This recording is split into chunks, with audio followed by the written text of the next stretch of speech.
मरुस्थल में चमकता हुआ उसे नदी की धारा समझता है। जैसे आपके यहाँ पर कभी जब गर्मी में लू चलेगी, खुले वातावरण में आप देखना तो लगता है कि वहाँ पर कुछ चमक रहा है, या गाड़ी तेज चलाइए और तेज धूप हो रही हो तो आगे दूर पर सड़क पर ऐसे लगेगा जैसे भीगा हुआ सड़क। कभी अनुभव आपका पानी जैसा लगता है, भीगा हुआ लगता है। बंधु, पास भी सड़क है वो नहीं, एक निश्चित दूरी होती है जहाँ की सड़क लग रही भीगी हुई है, और आप गाड़ी जब बढ़ाते उस जगह पर पहुँचते हैं तो फिर आगे की तरफ और भीगी नजर आती है। रेगिस्तान में ऐसे प्यासा हुआ हिरन जहाँ खड़ा है वहाँ भी रेत है, लेकिन कुछ दूरी पर लगता है कि पानी की धारा है, रेत ही पानी की धारा लगता है बंधु, और सोचता है वहाँ पानी है। अब जब यहाँ से चलकर वहाँ पहुँचता है तो फिर और आगे लगता है कि वहाँ पानी है, फिर आगे पहुँचता है। ऐसे दौड़ दौड़ करके रेगिस्तान में अपने जीवन का अंत कर देता है, चूँकि रेत में पानी मौजूद। यही हाल हम लोगों का है। ये प्रैक्टिकल समझना। आप जहाँ पर हैं, जो जो व्यवस्थाएं आज आपके पास मौजूद हैं, ये आपको संतुष्टि नहीं कर पाती। मन आपका क्या कहता है? सबके पास 2-4 काम होंगे। अपना प्रैक्टिकल गौर करना कि मेरा ये काम बन जाए, ये काम बन जाए, ये काम बन जाए, फिर मुझे कोई दिक्कत नहीं रहेगी। है कि नहीं है? सभी के पास 2, ज़्यादा 1000 काम किसी के पास नहीं होंगे। है किसी के पास 1000 काम? बताना कितने काम होंगे? 2-4 काम मेन होंगे, और मन कहता होगा कि मेरा ये काम बन जाए, ये काम बन जाए, फिर मुझे कोई दिक्कत नहीं। लेकिन कुछ समय बाद जब वही काम बन जाता है आपका, 1-2 साल में, अभी जो इस काम को आप बनाना चाहते हैं, पहले आज जो काम आपका बना हुआ है, कुछ समय पहले इसी काम के लिए सोच रहे थे कि मेरा ये काम बन जाएगा, मैं सुखी हो जाऊंगा। जो आज काम बन गया, सोच रहे थे, लेकिन आज जब वो काम बन गया आप सुखी हो गए। अब आगे नए काम तैयार हो गए। अब मन कहता है वो काम बन जाएगा तब मैं सुखी हूँ, और जब वो काम बना लेंगे तब फिर और आगे तैयार हो जाएगा। अर्थात हिरन यहाँ खड़ा है तो सोच रहा है वहाँ पानी है, और जब वहाँ पहुँच जाता है तो और आगे पानी।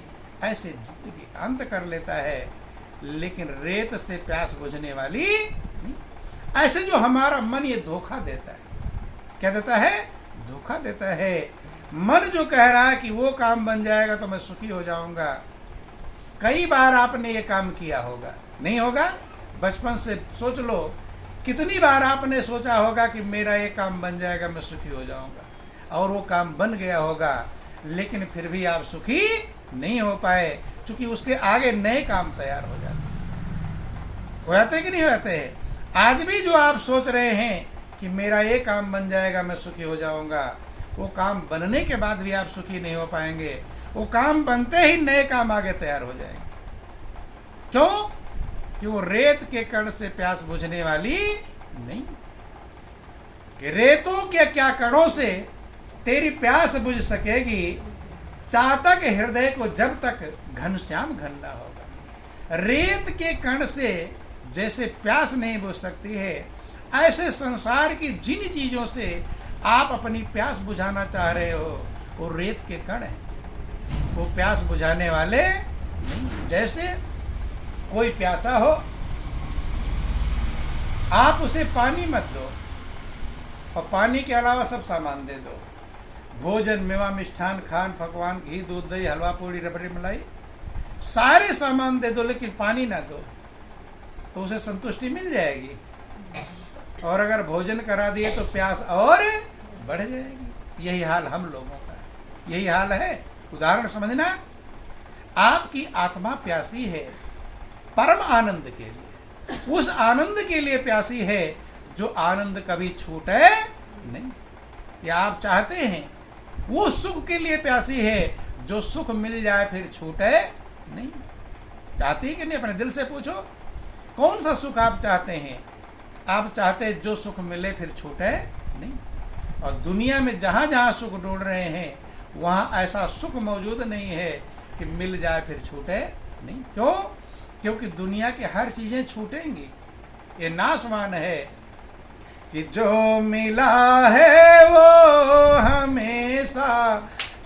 साथ रह सकता नहीं, जो मिला है वो हमेशा साथ रह सकता नहीं। कब बिछड़ जाए ये कोई राज कह सकता नहीं, कब बिछड़ जाए ये कोई राज कह सकता नहीं। जो सुख के सामान आपने इकट्ठे किए हैं वो हमेशा आपके साथ रहने वाला नहीं, कब आपका साथ छोड़ देगा कुछ भरोसा नहीं।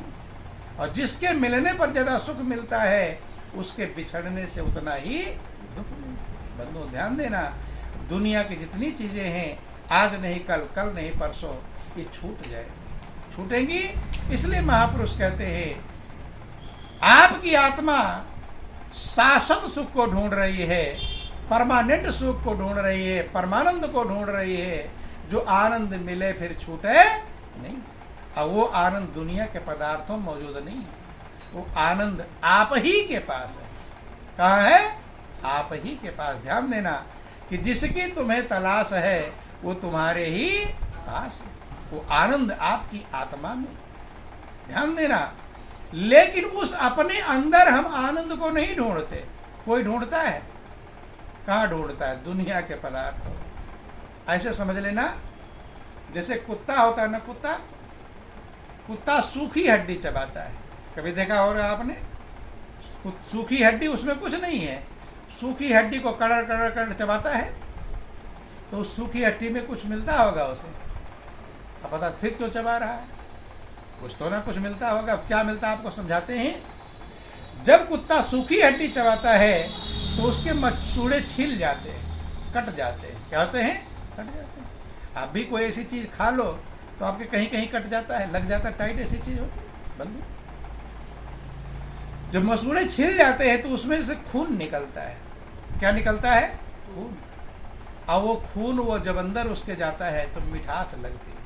क्या लगती है? मिठास। और वो क्या सोचता है? वो सोचता है कि यही चबा रहा हूं तो इसी में मिठास है, इसलिए। ऐसे आपको दुनिया में जहां भी कोई मिठास मिलती है उस सामान की नहीं, आपके अंदर की मिठास मिलती है। कहाँ की मिठास मिलती है? आपके अंदर की। अगर आपके अंदर में बेचैनी रहे, आप बीमार रहें, तो दुनिया की चीजें फिर क्यों नहीं आनंद दे पा रही हैं? अगर उनमें आनंद होता तो तब भी देती। आपके अंदर का आनंद जब तक नहीं मिलेगा तो बाहर की कोई चीज आपको आनंद मग्न नहीं कर पाएगी। और कभी गौर कर लेना, जब आप टेंशन में होते हैं तो दुनिया की चीज कोई अच्छी नहीं लगती। भोजन अच्छा लगता है तो भोजन मीठा है कि नहीं? लेकिन आप सही नहीं है, आप टेंशन में हैं तो भोजन मीठा लगने वाला नहीं। इसलिए जो भी आनंद, महापुरुष कहते हैं कि अय कस्तूरी मृग, देख जरा, जैसे कस्तूरी मृग होता है, उसकी महक आती है, जंगलों में ढूंढता है, लेकिन वो कस्तूरी कहाँ रहती है? उसके अपने अंदर में। ऐसे जिस आनंद को आपकी आत्मा ढूंढ रही है वो आपके स्वयं में आनंद मौजूद है, लेकिन आप सोचते हैं धन में मिल जाएगा, परिवार में मिल जाएगा, पुत्र मिल जाएगा, कार कोठी मिल जाएगा, ऐशो आराम का सामानों में। अगर किसी को आनंद मिला है तो अपने अंदर ही आनंद मिला है। देखो ध्यान देना, भगवान बुद्ध का नाम आपने सुना होगा। आप इतने सामान लेकर भी संतुष्ट नहीं हो पा रहे, आनंद मग्न नहीं हो पा रहे। कितने सामान हैं आपके पास, आप गिन नहीं सकते। लेकिन भगवान बुद्ध के पास कपड़े भी नहीं थे पहनने को, हैं? कपड़े भी नहीं, तो आनंद मग्न थे कि नहीं थे? तो आनंद सामानों से मिला था, अपने अंदर से, अपने अंदर आनंद मग्न थे। और सम्राट अशोक जैसे राजा उन्हीं के शरण में जाकर आनंद मग्न हो पाए थे। गौर कर लेना, आपके रुपए पैसे के सिक्कों पर सम्राट अशोक का स्तंभ छपा रहता है। अशोक महान कहलाते हैं, लेकिन महान कब कहलाते हैं? राजा थे, चक्रवर्ती सम्राट थे, तब महान कहला नहीं पाए। महान तब कहलाए जब बुद्ध की शरण लिया। छोटी सी कहानी आपको समझाने का प्रयास करते हैं, किस प्रकार से लोग दुनिया के पदार्थों में संतुष्ट नहीं हो सकते हैं। कभी ना हुआ है कोई और ना कोई होगा। जिसको संतुष्टि और शांति मिली है अपने अंदर में ही, आपके अंदर मौजूद है। जब आप बच्चे को स्कूल भेजते हो, खाने का टिफिन लगा कर भेजते हैं, माता पिता भेजते हैं कि नहीं है? जब माता पिता इतने जिम्मेदार हैं उस बच्चे के कि लंच में क्या खाएगा, भूख लगेगी, जिम्मेदार हैं कि नहीं, चिंता करते हैं। तो हमारा जो माता पिता है कि वो हमारा चिंता नहीं करेगा कि आनंद पाने के लिए बेचैन होगा, ये शांति पाने के लिए बेचैन होगा, तो अंदर शांति दिया होगा कि नहीं होगा, आनंद वाला टिफिन लगा कर रखा होगा कि नहीं। लेकिन बच्चा स्कूल में जाए, लंच का टाइम हो जाए, घंटी बज जाए, लेकिन वो लंच बॉक्स खोल कर खाए ना और भूखों रहे, तब किसकी गलती है? माता पिता की गलती है, बच्चे की? किसकी गलती? बच्चे की गलती। ऐसे हमारा जो परमपिता परमेश्वर है, आपको जो चाहिए वो आपके पास भेज रखा है। अगर शांति चाहिए तो शांति का टिफिन लगा कर भेजा है, आनंद चाहिए आनंद का टिफिन लगा कर भेजा है, सुख चाहिए सुख का टिफिन लगा कर भेजा है। लेकिन हम उसे खोल कर आनंद मग्न नहीं हो पाते, हम बाहर सुख ढूंढ रहे हैं, है कहाँ है? आपके अंदर। सम्राट अशोक के उदाहरण समझें, छोटा सा प्रसंग है, फिर आपका टाइम हो जाएगा। बोल वृंदावन बिहारी लाल। सम्राट अशोक का जिक्र आया कि उसने विचार किया कि मैं राजा बन जाऊंगा, फिर मुझे कोई दिक्कत नहीं। जैसे जब विद्यार्थी पढ़ता है तब सोचता है कि मुझे नौकरी मिल जाएगी, फिर कोई दिक्कत नहीं रहेगी, सोचते हैं। और जो नौकरी मिल जाती है तब दिक्कत खत्म हो जाती है। पहले तो यही सोचा था ना, नौकरी मिल जाए फिर तो आनंद ही आनंद, फिर कोई दिक्कत है। और नौकरी वालों को भी टेंशन में देखा होगा आपने, वो भी आत्महत्या करते हैं कि नहीं करते? क्यों?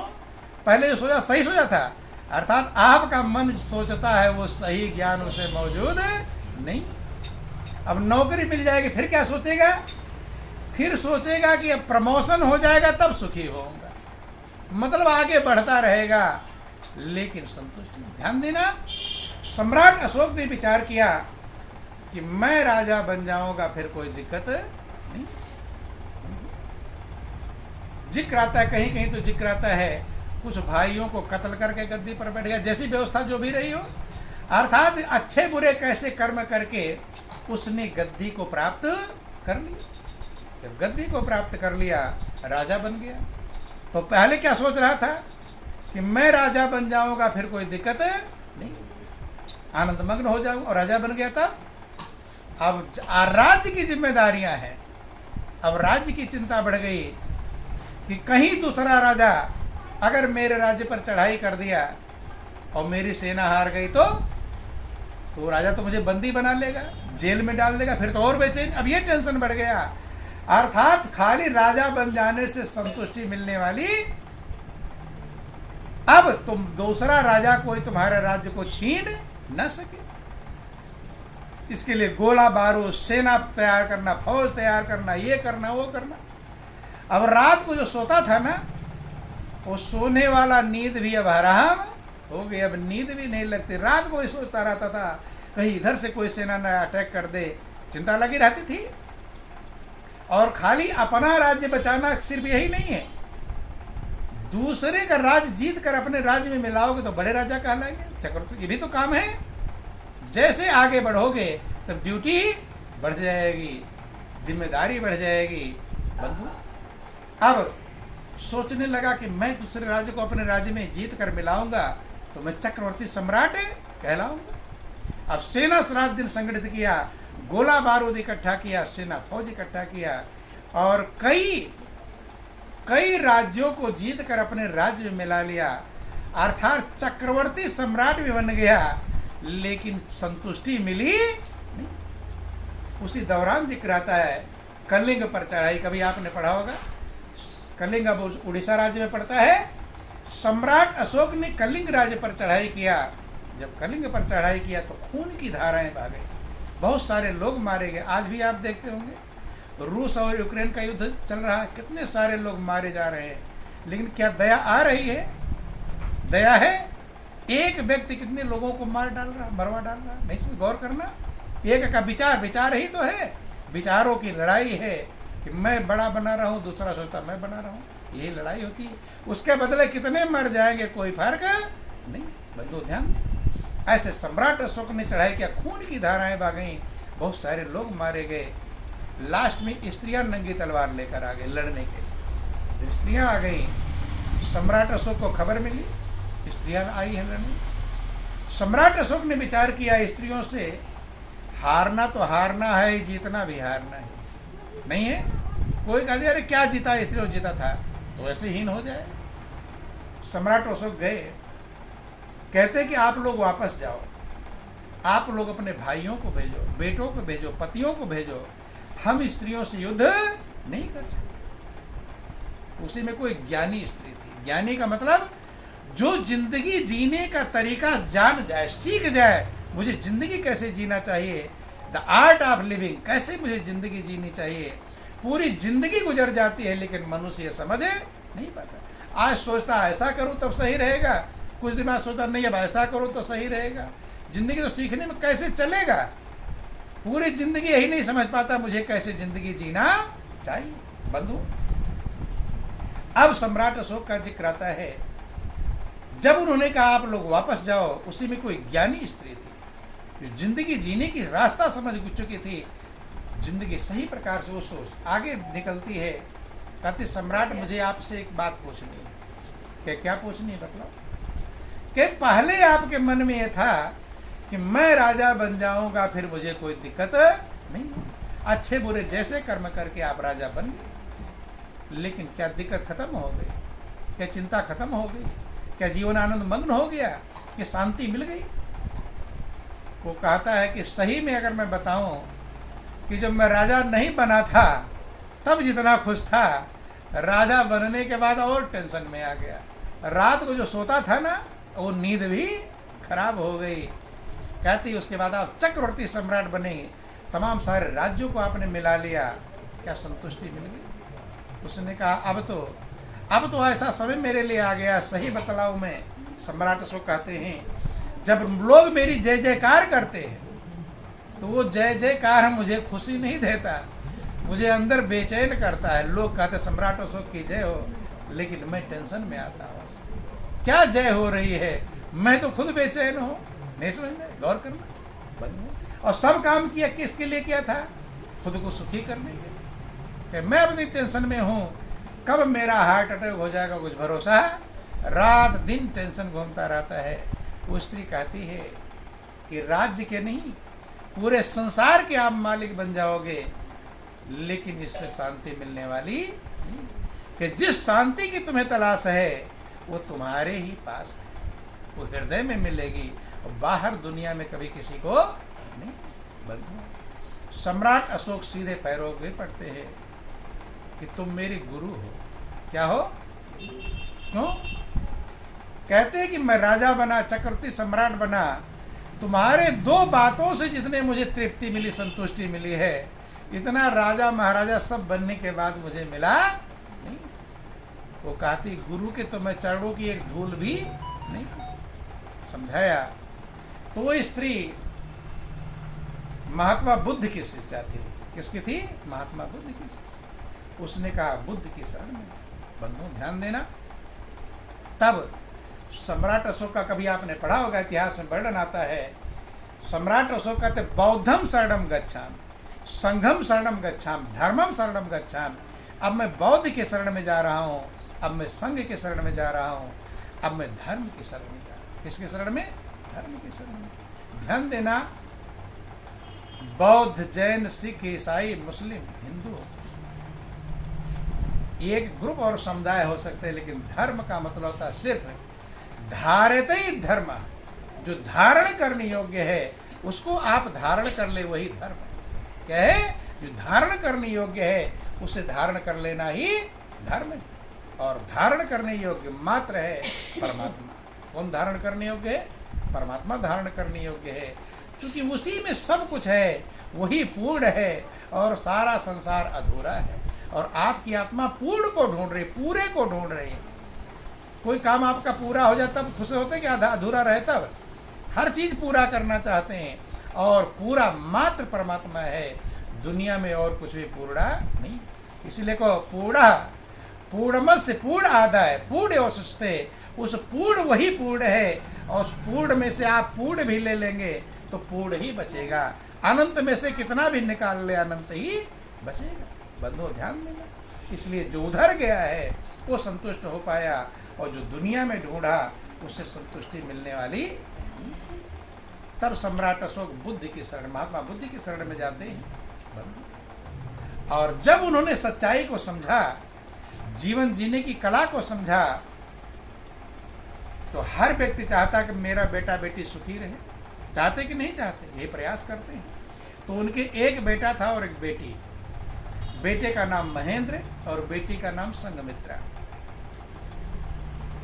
बेटे और बेटी को अपने पास बुलाया सम्राट अशोक ने, और अपने जीवन की पूरी सच्चाई, यद्यपि मनुष्य इतना कमजोर है कि अपने जिंदगी की पूरी सच्चाई किसी से खोल कर नहीं कह सकता।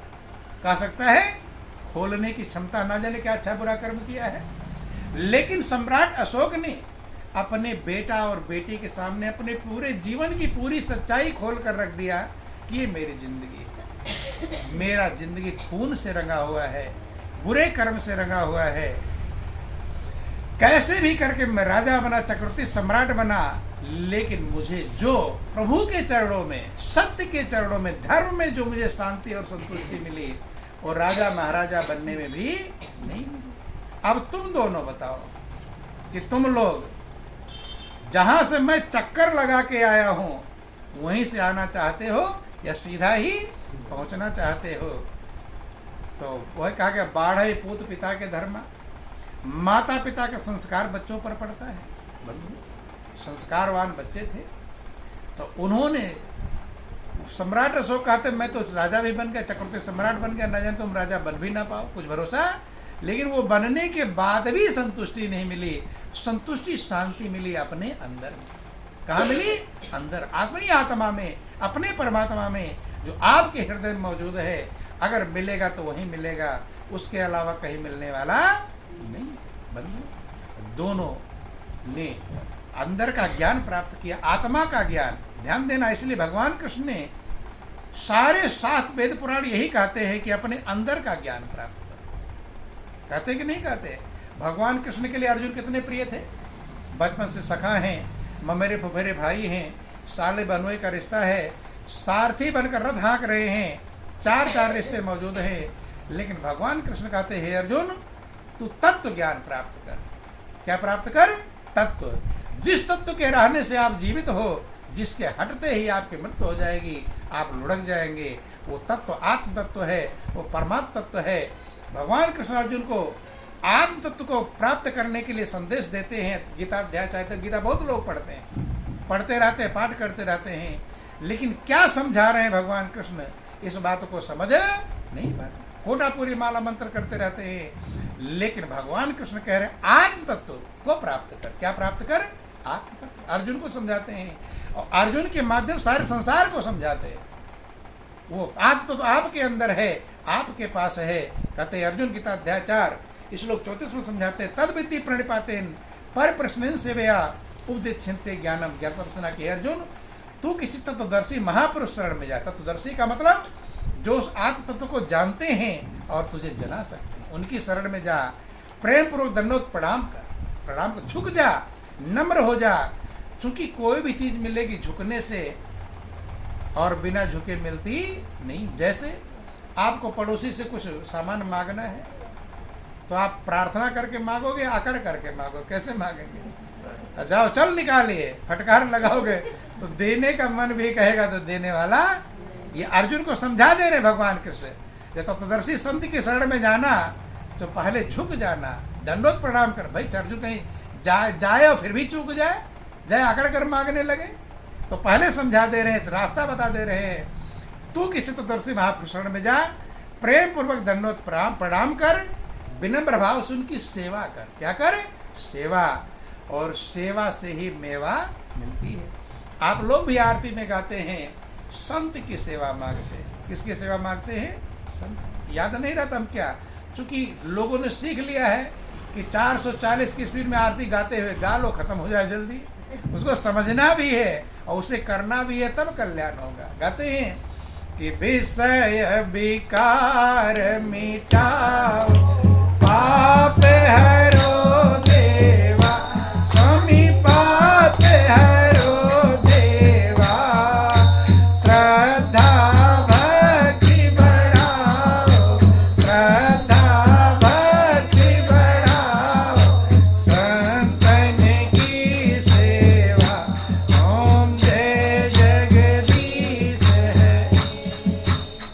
कितनी बार गाए होंगे, लेकिन क्या समझा भी कि भगवान से हम क्या मांग रहे हैं? विषय विकार मिटाओ। हे प्रभु, मेरे विषय विकारों को मिटा दो, क्योंकि यही दुख का कारण है।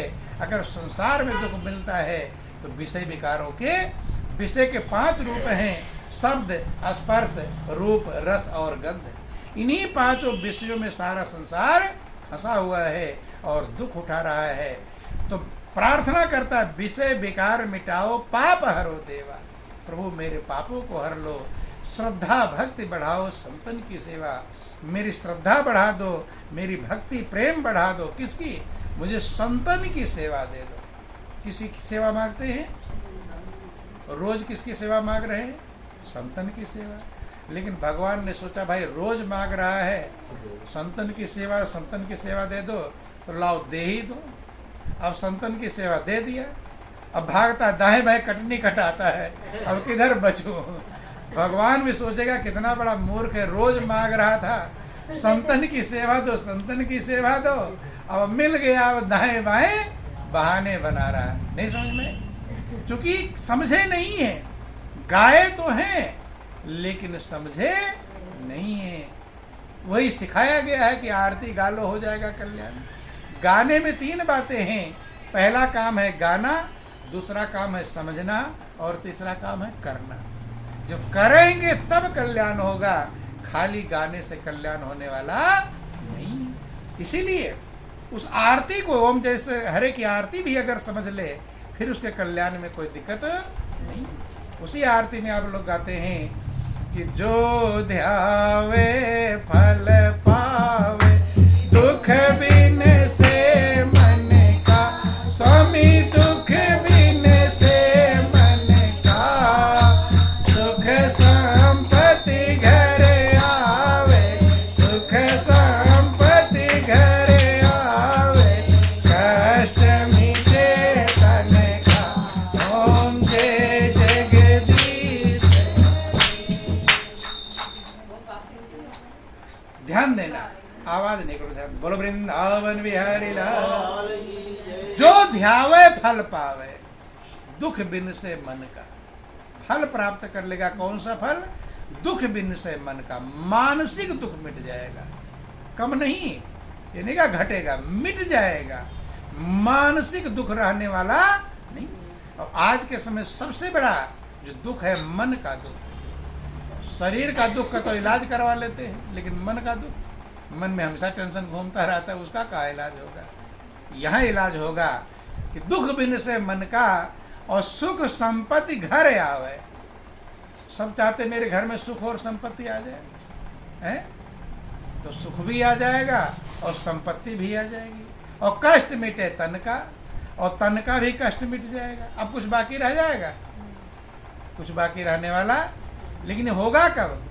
जो ध्यावे फल पावे। जो ध्याएगा, क्या करेगा? ध्याएगा। या गाएगा, क्या करेगा? जो गावे फल पावे, ऐसा कहा गया है। कर क्या रहे हैं? गा रहे हैं। और कहा क्या जा रहा है? जो ध्यावे फल पावे। तो कहा गया ध्याने को, और कर क्या रहे हैं? गा रहे हैं। अगर गाने से कल्याण हो जाता तो ये लिखा जाता, जो गावे फल पावे, सुख बिन से मन का, तो सारा काम बन जाता। क्यों गा रहे हैं आप? लेकिन कहा गया जो ध्यावे, ध्यावे माने जो ध्यान करेगा। और ध्यान किसका करना है? उसी आरती में लिखा गया कि तुम हो एक अगोचर, सबके प्राणपति, स्वामी सबके प्राणपति, किस विधि मिलो दया में, किस विधि मिलो दया में, तुमको मैं तुम थी, ओम जय जगदीश। ध्यान किसका करना? तुम हो एक, जो एक है।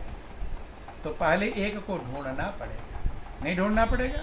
यहाँ तो 10 दिखाई पड़ रहे हैं, अब किसका ध्यान करोगे? एक ढूंढना पड़ेगा। तुम हो एक, वो एक क्या है? आगोचर। गो माने इंद्रियां, चर माने जहां तक आपकी इंद्रियां पहुंचती हैं, जहां तक मन पहुंचता है, वो सब माया है, और परमात्मा माया से परे है। इसलिए आपको अगोचर अवस्था में पहुंचना पड़ेगा। जो एक है वो अगोचर है। जहां आंख देख नहीं सकती, कान सुन नहीं सकता। इसीलिए भगवान कृष्ण कहते हैं, हे अर्जुन तुम मुझे इन आंखों से नहीं देख सकता। कहते कि नहीं कहते? क्योंकि जो भी आंख देखती है वो सब माया है। क्या है वो? माया। और परमात्मा माया से परे है। ज्ञान गिरा कोदित अज माया गुण गोपार। माया से परे है, मन से परे है, बुद्धि से परे है, इंद्रियों से परे है, कल्पनाओं से परे, तीनों गुणों से परे है बंधु। इसलिए उसे आगोचर कहते हैं। क्या कहते हैं? आगोचर। उस एक आगोचर को आपको प्राप्त करना होगा। ध्यान करने के लिए ध्येय की आवश्यकता है। जब तक ध्येय का ज्ञान, ध्यान किसका करेंगे? ध्यान करने के लिए जब तक ध्येय का पता नहीं होगा। भाई आपसे कहते हैं कि वो घड़ी उठाओ, अब आपको पता ही ना वो घड़ी क्या होती, कैसे उठाएंगे? उसका पता होना चाहिए। ऐसे जो आगोचर है, जो मन बुद्धि इंद्रियों से परे है, उसका आपको ज्ञान होना चाहिए। तुम हो एक, वही एक है, देखने में तमाम दिखाई पड़ते हैं बंधु। आगोचर और सबके प्राणपति, जो सबके प्राणों का पति। क्या है? सबके प्राणों का पति। तो जो प्राणों का पति है, जो प्राणों में रम रहा है, उसको आपको ढूंढना होगा। जब तक आप ढूंढेंगे नहीं तब कुमति कहलाएंगे। कहलाएंगे किस विधि मिलो दया में और तुमको मैं कुमति। जब तक उसको मिल नहीं जाएंगे आप, तब तक आप कुमति कहलाएंगे। और जब तक आपके अंदर कुमति रहेगी, तब तक आप दुख का भंडार में रहेंगे। कि जहाँ सुमति तहाँ संपत्ति नाना, और जहाँ कुमति तहाँ विपत्ति निधाना। उसको ढूंढना मेन लक्ष्य है, जो अगोचर है, जो एक है, और जो सबके प्राणों में रमा हुआ है। जो सबके प्राणों का पति है, तो आपके भी प्राणों का तो पति है, आपके प्राणों में मौजूद है। जब आपके प्राण में अमेरिका नहीं है, आपके प्राण में है, आपके हृदय में है, उसको ढूंढना पड़ेगा। इसीलिए सब महापुरुषों ने कहा परमात्मा हृदय में। क्या कहा? परमात्मा हृदय में। भगवान कृष्ण भी अर्जुन से कहते, अर्जुन ज्ञातुम ज्ञेयम ज्ञान गम्यम हृदय सर्वस्व विष्टम। के हे अर्जुन, मैं सबके हृदय में मौजूद हूँ, और सबके हृदय में तो आपके हृदय मौजूद है, लेकिन अपने हृदय में उसे ढूंढना पड़ेगा। जब तक आप ढूंढ नहीं लोगे, तब तक काम चलने वाला नहीं। देखो हनुमान जी